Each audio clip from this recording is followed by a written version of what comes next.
Mais encore une fois, quel match décevant, quel manque de constance, quel manque de respect, encore une fois, des joueurs envers les partisans au Centre Bell. C'est une dinguerie comment cette équipe peut être inconstante devant ses partisans, ou juste de manière générale.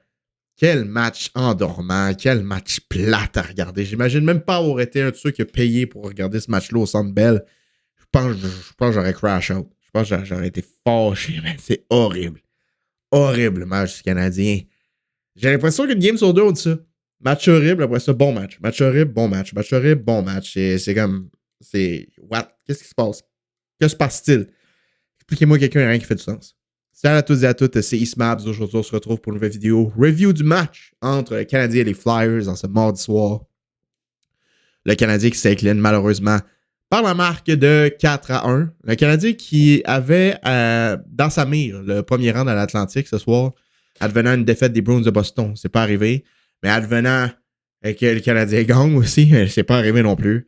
Défaite du Canadien, victoire des Bruins, donc le Canadien n'est toujours pas premier dans l'Atlantique. Le Canadien continue de ne pas être capable de rester constant.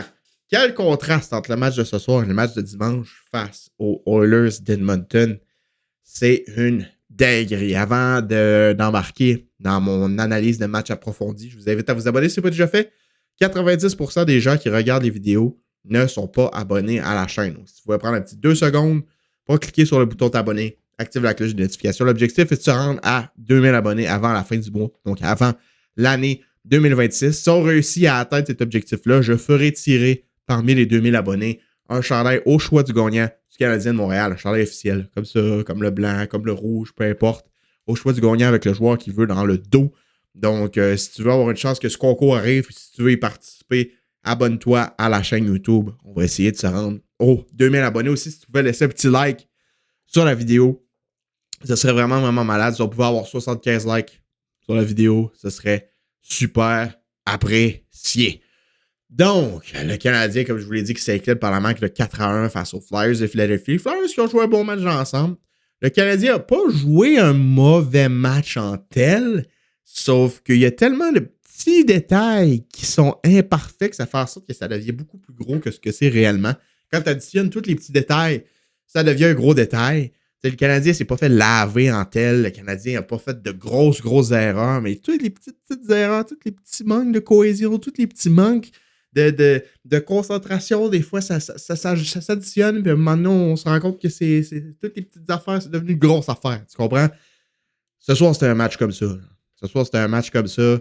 Les Flyers ont bien joué leur match. Ils ont su revenir de l'arrière après qu'Alexandre Texier ait marqué le premier but. Ils ont pris l'avance. Ils ont maintenu cette avance-là. Ils ont bien fermé le jeu, bloqué les tirs, bien joué défensivement, fermé la zone risquée dans leur zone défensive. Bon match en soi des Flyers. Ils sont très, très étonnants cette saison. Christian Dvorak joue du bon hockey pour eux. Je le reprendrais n'importe quand. Sérieusement, à la place de Veleno, Christian Dvorak, il serait très, très utile à cette équipe de hockey, on va se le dire ici. Là. Excellent dans le sac des mises en jeu, bon dans les deux côtés, bon défensivement. Il y a une production de points quand même intéressante en plus cette saison, Christian Dvorak. Donc, avoir su que la profondeur aurait autant de difficultés, j'aurais dit oui à Christian Dvorak. C'était parmi ceux-là qui étaient contents de le voir partir, mais je regrette. Lui et Armia auraient été très, très utiles avec le Canadien s'il avait voulu les signer pour 2 ans, peut-être un an de plus avec le Canadien. Ça aurait pu être très, très intéressant. Trevor Zegras aussi. Trevor Zegras, wow. Trevor Zegras, wow. Quel joueur de hockey.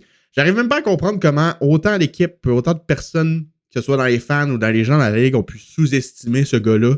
Ce gars-là a 34 points en 32 matchs jusqu'à maintenant cette saison. Il a un rythme de près de 90 points.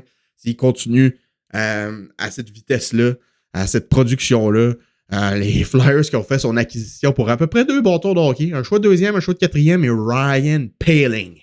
C'est ce que ça l'a coûté aux Flyers de Philadelphie pour faire l'acquisition de Trevor Zegras. Un excellent joueur de top 6 qui a un rythme de points par match et un talent exceptionnel. Trevor Zegras, quel joueur de hockey pour vrai. Il a maîtrisé le match. Toutes les fois qu'il était sur la patinoire, il maîtrisait le match. C'était beau à voir. Beau joueur de hockey à regarder jouer. Il aurait été excellent à Montréal. Tu sais, on a parlé de Dvorak et Armia qu'on aurait repris avec plaisir. En ce moment, le Canadien se cherche un attaquant supplémentaire pour jouer sur le top 6. Ça aurait pu être Trevor Zegras. On sait que le Canadien était intéressé à un moment à Trevor Zegras il y a quelques années de cela. Le prix était trop cher. Les Ducks demandaient Caden Goulet. Ensuite, Zegras est blessé. Zegras a eu des difficultés en dehors de la patinoire. Zegras a perdu du niveau avec les Ducks dans sa dernière saison. Sa valeur a chuté. Et puis, les équipes étaient réticentes, vu son contrat, à faire son acquisition. Les Flyers ont pris un risque. Le risque a payé. Puis, je suis sûr que les Canadiens se mordent les doigts. Au prix surtout que ça a coûté aux Flyers de faire son acquisition. On connaît aussi Trevor Zegras est très très bon ami avec Cole Caulfield. Je pense que ça aurait été un fit parfait avec le Canadien Trevor Zegras. Imaginez que Trevor Zegras faire des Michigan au Centre Bell un samedi soir, ça aurait été incroyable. Pour le prix que ça a coûté, l'équivalent aurait probablement été Jake Evans, un choix de deuxième ronde. Moi, personnellement, je l'aurais fait matin, midi, soir. À voir comment Trevor Zegras joue, je l'aurais fait matin, midi, soir. Sans aucune hésitation. Sans aucune hésitation. Mais bon, c'est trop tard maintenant, il est avec les Flyers, puis il est probablement là pour rester. Vu le hockey qui joue présentement cette saison, c'est félicitations à lui. Anyways, le Canadien, c'est quoi le problème ce soir? Le Canadien, Matheson ne jouait pas, hein. Matheson ne jouait pas. Ça a paru. C'est quand ton bottom four, tes def de deuxième, troisième paire, c'est Struble Carrier et Jacky Engstrom. 3 defs sur 4 de la Ligue américaine, tant qu'à moi, cette saison. Il n'y a rien contre Engstrom, mais c'est pas parfait. Puis Jacky Struble, ça en arrache sur un temps. J'avais bien aimé, en tant que tel, le match de Jacky contre les Rangers. Il avait marqué un but, il avait fait des belles choses. Un revirement qui a coûté un but, mais tu sais, Matheson en a fait 2 qui ont coûté des buts contre les Rangers. Puis on en a pas parlé de manière extravagante. Là, c'est pas grave, ça l'arrive. Mais ce soir, Jacky, Jacky, Struble, Engstrom, même Carrier là, à certains moments. Carrier qui joue du meilleur hockey. Je tiens à le préciser, par contre, dans les derniers matchs, c'est un petit peu mieux. Ça se replace tranquillement. Il peut continuer de bâtir là-dessus. Il va peut-être finalement retrouver le niveau qu'il avait l'année passée. Mais en tel, depuis le début de saison, c'est difficile. Quand tu as 4 défenseurs dans ton alignement, c'est difficile. Puis que tes 2 top défenseurs, c'est des defs offensifs en Hudson et Dobson. T'es pas dans la meilleure situation, mettons, pour ce match-là. Surtout contre une équipe comme les Flyers qui sont bons en échec avant, qui jouent bien physiquement en zone offensive et en zone défensive. C'est pas idéal. Puis d'avoir placé Jacob Fowler dans cette situation-là, j'étais pas fan déjà en partant. Moi, je m'attendais à voir Jakub Dobeš dans les buts ce soir. T'sais, on a fait l'erreur trop souvent cette saison de pas remettre le gardien qui est chaud dans le filet. Jakub Dobeš a gaulé un de ses meilleurs matchs de la saison. Si c'est pas son meilleur match de la saison, dimanche face aux Oilers, moi, le gars, il est chaud. Je le renvoie dans le but. On a décidé d'y aller avec Fowler, avec Matheson absent, avec des défenseurs coup-ci, coup-ça devant lui, contre une équipe qui joue bien en échec avant. J'étais pas fan. J'étais pas fan de l'idée, déjà en partant. Puis quand j'ai vu que Matheson n'était pas là en plus, j'étais encore moins fan de l'idée. Moi, je serais allé avec Jakub Dobeš ce soir. Je pensais que c'était ça qu'il allait faire. Combien de fois, depuis le début de la saison, on a fait l'erreur de ne pas mettre le gardien qui venait juste de gagner un match dans le filet? En début de saison, Dobeš a gagné, on mettait Montembeault. Dobeš a gagné, on mettait Montembeault. Montembeault a gagné, on mettait Dobeš. Le Dobeš en a gagné une, on met Fowler. Je serais allé avec Dobeš. Je comprends que tu veux faire jouer Fowler, je comprends que tu veux lui donner son départ pour commencer à Montréal, mais donner son départ pour commencer à Montréal avec Matheson qui est absent en plus, j'étais comme... Avec Dobeš qui a joué son meilleur match de la saison dimanche, j'étais comme... Pas une bonne idée. Puis ça a mal tourné. Les 2 premiers buts, est-ce que Fowler était responsable en soi? Non. Les 2 premiers buts, c'est un revirement. C'est un semi-échappé de Zegras, puis une passe dans l'enclave avec un joueur qui a été laissé complètement seul, qui avait le but ouvert pour marquer. Ça, c'est pas sa faute. Mais le point est que, avec une défensive autant poreuse, avec l'absence de ton défenseur défensif, qui joue le mieux défensivement, qui joue le plus de minutes, j'étais réticent. Puis on l'a vu, plus le match avançait, plus Fowler avait de la misère à garder ses rebonds, plus il donnait des retours, plus il avait l'air perdu derrière son filet. Puis le 3e but, c'est sa faute. C'est sa faute. Il est resté derrière le filet trop longtemps. Il avait à peu près 15 options. Il s'est fait une fondue. Le joueur des Flyers est arrivé derrière, il a enlevé la rondelle, passé devant le but. C'est aussi simple que ça. Avec moins d'une minute à faire en 2e période, ça a coupé les jambes du Canadien qui était à un but d'écart. Il aurait pu revenir dans le match en 3e, mais là, 2 buts d'écart. Les Flyers qui sont excellents pour fermer le jeu. C'était trop difficile pour le Canadien. qui se sont inclinés 4-1 avec un but dans un filet désert. Donc oui, Fowler, on l'a vu, plus le match avançait, moins il avait confiance. Moins il était capable de trouver ses rebonds, ses rondelles, il échappait des rondelles. Il avait l'air beaucoup plus confiant dans le premier match que joué. Dans le deuxième match que joué, il était confiant. C'était correct. Il y a eu une défensive poreuse devant lui. Mais le match de ce soir, plus ça avançait, plus ça se voyait qu'il était stressé. Là. Je sous-estime pas le mental du kid. Je suis sûr qu'il va être correct. Il va rebondir. Ça va se replacer. Mais définitivement, le Canadien ne le place pas dans une situation pour connaître du succès dans sa jeune carrière. Là. Puis avec Montembeault qui a été renvoyé à Laval, on peut difficilement renvoyer Fowler maintenant à Laval. Montembeault qui risque de jouer les 2 prochains matchs avec le Rocket jeudi et samedi. Après ça, on verra ce que ça va donner.